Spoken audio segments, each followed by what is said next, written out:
La raison pour laquelle Satan désirait tant le corps de Moïse est une révélation surprenante trouvée entre les lignes de la Bible. Le grand ennemi de Dieu, Satan, a montré un intérêt particulier pour le corps de l'un des plus grands prophètes de l'histoire. L'Épître de Jude, l'un des livres les plus courts du Nouveau Testament, met en lumière un épisode intrigant, la dispute entre l'archange Michel et Satan au sujet du corps de Moïse.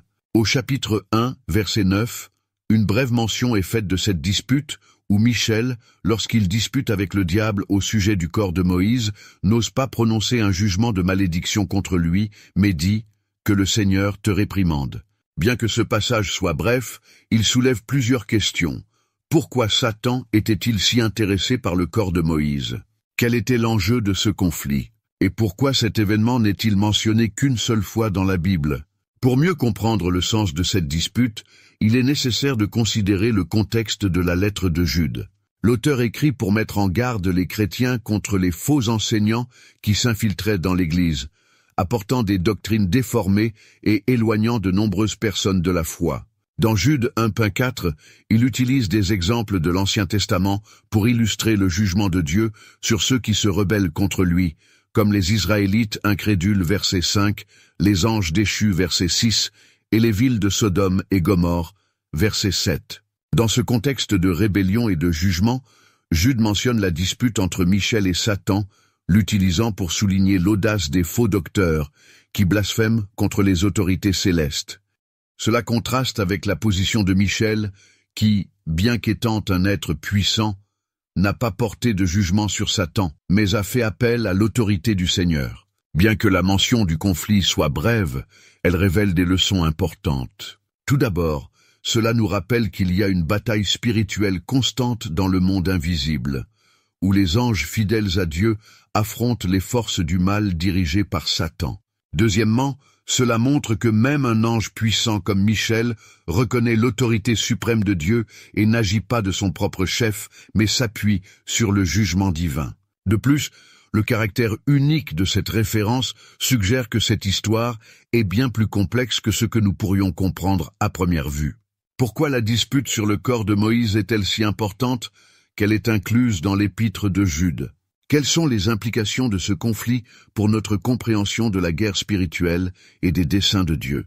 Pour répondre à ces questions, il est nécessaire d'explorer plus en profondeur les personnages impliqués, l'archange Michel et le prophète Moïse. Qui sont-ils et quel est leur rôle dans l'histoire de la rédemption? Comment leur participation à cet épisode pourrait-elle révéler les intentions de Satan et les plans de Dieu? Le nom Michaël signifie « qui est comme Dieu » en hébreu, une question rhétorique qui souligne l'incomparabilité de Dieu. Ce nom suggère que Michaël est un défenseur de la suprématie divine, quelqu'un qui combat ceux qui s'opposent à Dieu et tente d'usurper son autorité. Dans la Bible, Michel est mentionné nommément dans 5 passages, Daniel 10, 13, 21, Daniel 12, 1, Jude 1, 9 et Apocalypse 12, 7. Dans ces passages, il est décrit comme l'un des principaux princes célestes, le grand prince qui protège le peuple de Dieu, l'archange qui dispute avec Satan et le commandant des armées célestes qui combat le dragon et ses anges. Ces références indiquent que Michel occupe une position importante dans la hiérarchie angélique, étant un archange, un terme qui signifie ange principal ou dirigeant. Bien que la Bible ne mentionne pas un nombre exact d'archanges, la tradition juive et chrétienne reconnaît généralement 7 archanges sur la base de passages tels que Apocalypse 8.2 et Tobie 12.15, un livre deutérocanonique. L'archange Michel en particulier a autorité sur les autres anges et dirige les armées célestes dans la lutte contre les forces du mal. Dans Daniel 10, il est décrit comme venant en aide à un autre ange qui était entravé par un prince démoniaque de Perse, suggérant que Michel a le pouvoir d'intervenir dans les conflits spirituels et d'éliminer les obstacles dans le monde invisible. En plus de son rôle de guerrier céleste, Michel est également représenté comme le protecteur du peuple de Dieu. Dans Daniel 12, 1, il est décrit comme celui qui se lève pour défendre les enfants de son peuple pendant une période de grande tribulation, montrant que Michel se soucie d'une manière particulière du bien-être du peuple de Dieu et agit en leur faveur en temps de crise. Ce rôle protecteur de Michel est également mis en évidence dans Jude 1:9, où il dispute avec Satan au sujet du corps de Moïse. Bien que les détails de cette dispute ne soient pas précisés, nous pouvons en déduire que Michel agissait pour protéger le corps de Moïse d'un plan diabolique de Satan. Le corps de Moïse avait une signification particulière, et Michel se leva pour le défendre contre les mauvaises intentions de l'ennemi. Dans Apocalypse 12:7-9, Michel et ses anges combattent le dragon Satan et ses anges rebelles, les chassant du ciel. Ce passage décrit la victoire ultime de Dieu sur les forces du mal et souligne le rôle crucial de Michel dans cette confrontation cosmique en tant que puissant leader angélique et défenseur des plans divins. Michel ne permettrait pas à Satan d'utiliser le corps de Moïse pour ses plans diaboliques. Il s'est levé pour protéger l'intégrité de ce fidèle serviteur et s'assurer que les plans de Dieu ne soient pas contrecarrés. À mesure que nous approfondissons notre compréhension de ces événements, la lutte entre Michel et Satan devient de plus en plus importante, révélant des mystères sur les desseins divins. Pour comprendre pourquoi le corps de Moïse était si important, il est nécessaire de considérer le rôle de Moïse dans l'histoire d'Israël et dans le plan rédempteur de Dieu. Moïse est l'une des figures les plus importantes de l'Ancien Testament. Il a été choisi par Dieu pour libérer les Israélites de l'esclavage en Égypte et les guider vers la terre promise. Sa vie, depuis sa naissance miraculeuse, Exode 2:1-10, jusqu'à sa mort aux portes de Canaan, Deutéronome 34:1-8, a été marquée par une intervention divine et une relation unique avec Dieu. L'un des moments les plus marquants de la vie de Moïse fut sa rencontre avec Dieu au buisson ardent. Exode 3:1-17, où Dieu se révéla comme le « Je suis », le Dieu éternel et existant par lui-même, qui avait conclu une alliance avec Abraham, Isaac et Jacob. Dieu chargea Moïse d'affronter Pharaon et d'exiger la délivrance de son peuple, promettant d'être avec lui et de lui permettre d'accomplir des miracles. Sous sa direction, Dieu a exécuté les 10 plaies sur l'Égypte, démontrant son pouvoir suprême sur les dieux égyptiens et forçant Pharaon à libérer les Israélites. Exode 7:12. Au moment crucial, Dieu a institué la Pâque, mémorial perpétuel de la délivrance de son peuple, qui annonçait la rédemption finale par le Christ, l'agneau de Dieu. Exode 12:1-28, Jean 1:29, 1 Corinthiens 5:7. Après l'exode d'Égypte, Moïse a continué à jouer un rôle essentiel en tant que médiateur entre Dieu et son peuple. Au mont Sinaï, Dieu a donné à Moïse les 10 commandements et d'autres lois qui formeraient la base de l'alliance mosaïque. Exode 19:24. Moïse a passé 40 jours en présence de Dieu, recevant des instructions détaillées sur le tabernacle, le sacerdoce et les sacrifices. Exode 25:31. Il est devenu le porte-parole de Dieu auprès du peuple, transmettant sa volonté et intercédant en leur faveur. Au cours des décennies d'errance dans le désert, Moïse a dû faire face à de nombreux défis tels que la rébellion et l'idolâtrie du peuple et les menaces des nations ennemies. Dans chaque crise, il se tournait vers Dieu pour obtenir des conseils et des secours. Le Seigneur a toujours répondu avec miséricorde et puissance. Moïse intercéda également à d'innombrables reprises pour le peuple, en particulier lorsqu'il péchait, implorant le pardon de Dieu et proposant de porter le jugement à sa place. Vers la fin de sa vie, Moïse a transmis son dernier héritage au peuple dans le livre du Deutéronome. Il y rappelle les œuvres puissantes de Dieu, renouvelle l'alliance et exhorte Israël à aimer et à obéir au Seigneur de tout son cœur. Moïse a aussi prophétisé la venue d'un prophète comme lui, que le peuple devrait écouter, prophétie qui s'est pleinement accomplie en Jésus-Christ. La mort de Moïse sur le mont Nebo fut un moment important dans l'histoire d'Israël. Bien qu'il ne soit pas entré dans la terre promise en raison d'un acte de désobéissance, Dieu l'a honoré en lui permettant de voir le pays de loin. Le Seigneur lui-même a enterré Moïse dans un lieu inconnu, marquant la fin d'une époque et la transition du leadership vers Josué. L'héritage de Moïse en tant que libérateur, législateur et prophète a laissé une marque indélébile sur l'histoire d'Israël et sur la foi judéo-chrétienne. Il est mentionné avec révérence dans toute l'Écriture et est considéré comme un précurseur du Christ, le prophète suprême, le prêtre et le roi. C'est dans ce contexte d'importance monumentale de Moïse que la dispute autour de son corps devient si significative. En tant que serviteur fidèle qui jouissait d'une relation unique avec Dieu, Moïse était une figure centrale dans les desseins rédempteurs du Seigneur. Toute tentative de Satan de souiller votre corps ou de l'utiliser à des fins mauvaises représenterait une attaque directe contre l'œuvre et l'autorité de Dieu. La fidélité inébranlable de Moïse et l'intervention de l'archange Michel nous offrent de puissantes leçons sur la confiance dans les desseins souverains de Dieu et sur la victoire ultime qui nous attend en Christ. Maintenant que nous comprenons l'importance de Moïse dans l'histoire d'Israël et dans le plan rédempteur de Dieu, nous pouvons réfléchir aux intentions possibles de Satan avec le corps de Moïse. Bien que la Bible ne fournisse pas de détails explicites, nous pouvons déduire certaines possibilités en fonction de ce que nous savons des stratégies et des motivations de l'ennemi. L'une des principales tactiques de Satan tout au long de l'histoire a été de tromper et de détourner le peuple de Dieu du véritable culte et de l'obéissance. Depuis le Jardin d'Éden, lorsqu'il a séduit Ève pour qu'elle désobéisse à la parole de Dieu, jusqu'aux tentations de Jésus dans le désert, Satan a cherché à déformer la vérité et à conduire les gens à la rébellion contre le Seigneur. Dans le cas du corps de Moïse, il est possible que Satan ait voulu l'utiliser comme un moyen de tromper et d'égarer le peuple d'Israël. Moïse était un personnage vénéré, un dirigeant qui avait conduit la nation hors de l'esclavage et avait été le médiateur de l'alliance avec Dieu. Si Satan pouvait d'une manière ou d'une autre utiliser le corps de Moïse pour promouvoir un faux culte, l'idolâtrie ou la rébellion, il pourrait saper la foi d'Israël et contrecarrer les desseins de Dieu pour son peuple. Cette stratégie ne serait pas sans précédent dans la Bible.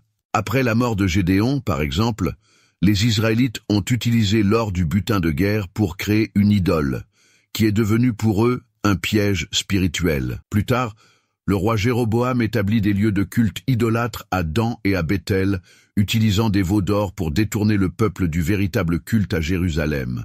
Satan aurait pu planifier quelque chose de similaire avec le corps de Moïse en créant un objet de vénération qui égarerait le peuple. L'intention de Satan pourrait être de détourner le peuple de Dieu ou même de profaner le corps de Moïse comme un acte de défiance contre l'autorité et la sainteté de Dieu. Moïse, en tant que serviteur fidèle qui entretenait une relation intime avec le Seigneur, était un témoignage vivant de la puissance et de la grâce de Dieu. Profaner son corps serait une tentative symbolique d'attaquer l'œuvre et le caractère de Dieu, visant à ternir la réputation de Dieu et à remettre en question sa capacité à protéger et à honorer ceux qui le servent.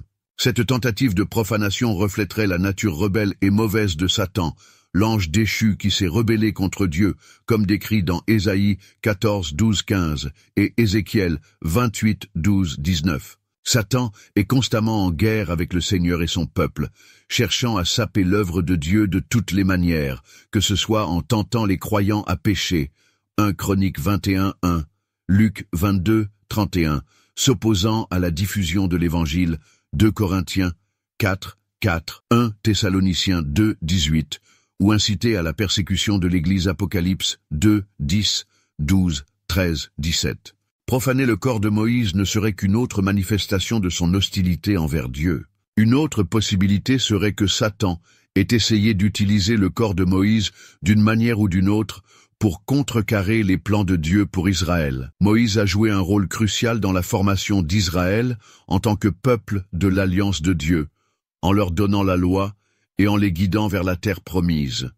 Si Satan pouvait interférer avec l'héritage de Moïse ou créer de la confusion au sujet de sa mort et de son enterrement, il pourrait semer le doute et la désunion parmi les Israélites, affaiblissant leur foi et leur engagement envers l'alliance. Cette démarche s'inscrirait dans le cadre des efforts constants de Satan pour contrecarrer les desseins rédempteurs de Dieu. Tout au long de l'histoire, l'ennemi a tenté d'empêcher l'accomplissement des promesses divines, que ce soit par la persécution des patriarches, Genèse 12, 10, 20, 20, 1, 18, de l'esclavage des Israélites en Égypte, Exode 1, 8, 22, ou des menaces sur la lignée messianique 2 Chroniques 21, 4, 7, 22, 10, 12. Attaquer l'héritage de Moïse serait une nouvelle tentative de Satan pour saboter le plan de Dieu et empêcher son peuple d'accomplir sa destinée. L'audace de Satan face à un ange de Dieu est remarquable, en particulier dans la dispute entre Michel et Satan au sujet du corps de Moïse. Cette audace révèle non seulement les mauvaises intentions de l'ennemi, mais aussi l'étonnante audace de confronter directement un ange puissant. Pour comprendre l'ampleur de cette audace, il faut considérer l'histoire de la rébellion de Satan contre Dieu. Créé à l'origine comme un chérubin oint, plein de sagesse et parfait en beauté, Ézéchiel 28, 12, 15.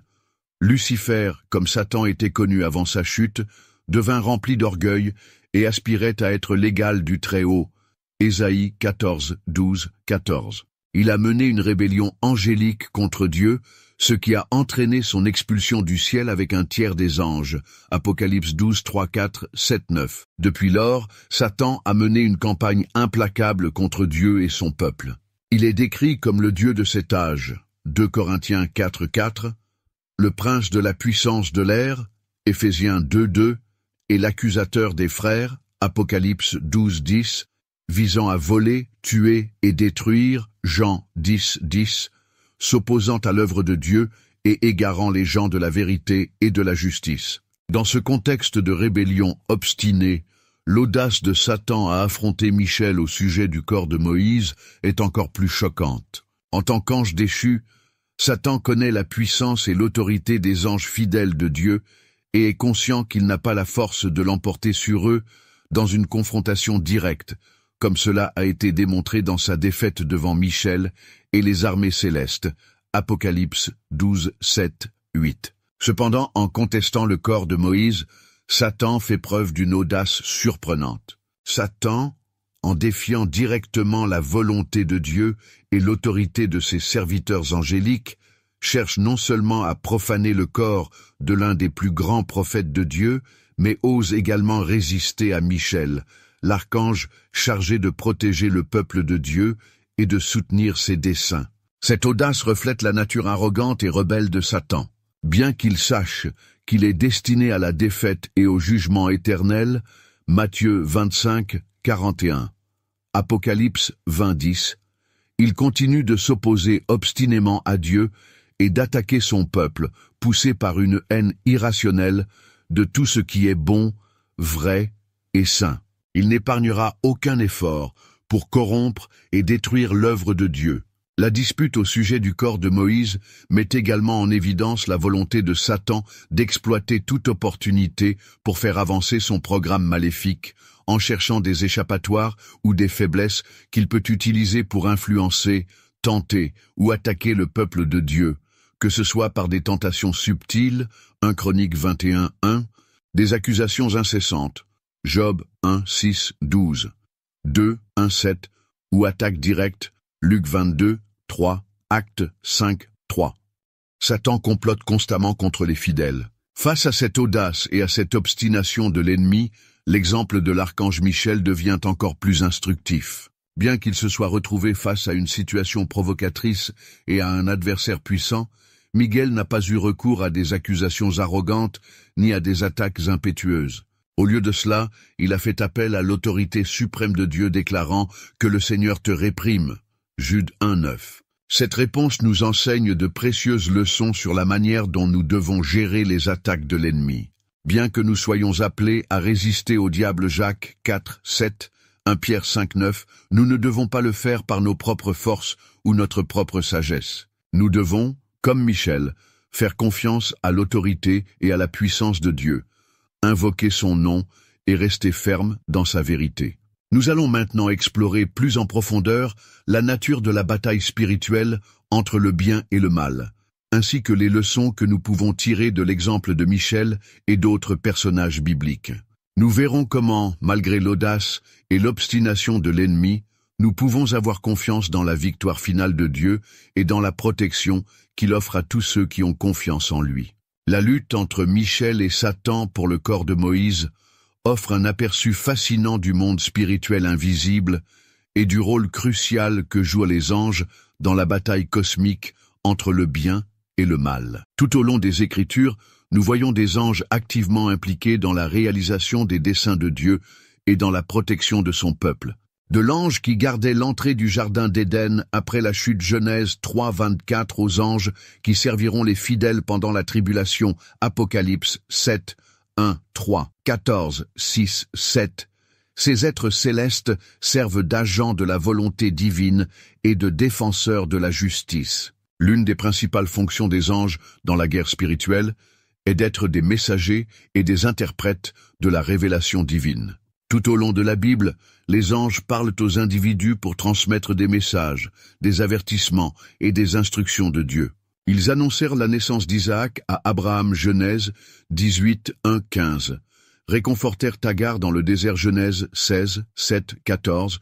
Guidèrent Gédéon dans sa campagne militaire, Juges 6, 11, 24. Et révélèrent la naissance de Jésus à Marie et aux bergers, Luc 1, 26, 38, 2, 8, 14. Par leur ministère, les anges aident le peuple de Dieu à comprendre sa volonté et à s'aligner sur ses desseins. En plus de leur rôle de messager, les anges participent également activement à la protection et au renforcement des fidèles. Psaume 91, 11, 12 déclare « Car il ordonnera à ses anges de te garder dans toutes tes voies. Ils te porteront sur leurs mains, de peur que ton pied ne heurte contre une pierre. » Les anges sont désignés par Dieu pour veiller sur son peuple, offrant une protection physique et spirituelle contre les attaques de l'ennemi. Selon 2 Rois 6, 15, 17, Daniel 6, 22 et Actes 12, 7, 11, la Bible nous donne un aperçu de ces confrontations cosmiques, montrant la présence divine et l'intervention par l'intermédiaire de ces anges. Tout comme le prince du royaume de Perse résista à l'ange qui apporta un message à Daniel, exigeant l'intervention de Michel, Daniel 10, 12, 14, dans l'Apocalypse, nous voyons Michel et ses anges mener une bataille contre le dragon et ses anges rebelles, ce qui aboutit à ce que Satan soit chassé du ciel, Apocalypse 12, 7. Ces exemples nous rappellent que la guerre spirituelle ne se limite pas au domaine physique, mais se produit également dans les royaumes célestes invisibles. Il est important de souligner que, bien que les anges soient puissants et agissent dans la bataille spirituelle, ils ne doivent pas être adorés ou vénérés. Lorsque Jean tomba aux pieds d'un ange pour l'adorer, l'ange le corrigea aussitôt en disant « Garde-toi de faire une telle chose. Je suis ton compagnon de service et celui de tes frères qui ont le témoignage de Jésus. » Adorez Dieu. Apocalypse 19, 10. Les anges sont des serviteurs de Dieu, tout comme nous, et toute la gloire et l'honneur appartiennent au Seigneur seul. Nous luttons non seulement contre la chair et le sang, mais aussi contre les principautés et les puissances spirituelles. Éphésiens 6, 12. Cependant, nous n'avons pas à craindre, car le Dieu qui commande aux armées célestes est de notre côté. Comme le dit Romains 8, 31. Si Dieu est pour nous, qui sera contre nous?